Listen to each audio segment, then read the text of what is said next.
Hello everyone! Hindi ko nga po pinalampas itong pagpunta ng tita dito sa Puerto Galera.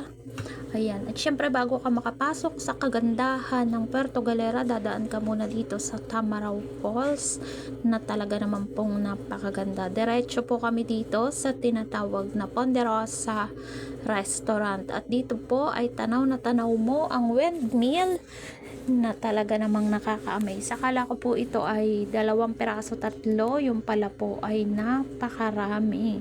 Ayan, sobrang ganda pong tingnan. Sabi ko nga po, akala ko doon kami mismo pupunta sa tuktok na yon, ay talaga daw namang napakatarik nun. At ito, nandito rin po yung kanilang zipline na ako po'y pinasasakay, ay huwag na lang. At talaga naman hong napakahaba. Ayun po, doon ka aakyat para makasakay ka sa kanilang zipline.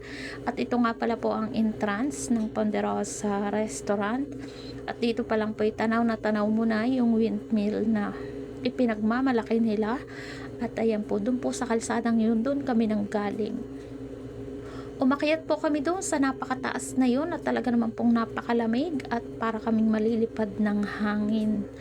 Ayan, dyan po sa ano na yan ay pauwi na po kami at nung kami po pabalik na dumaan kami dito sa Tamaraw Falls, ng picture kami diyan. So ayan, nilubos-lubos ko na po. Talaga naman pong lahat na yata ay aking inikutan.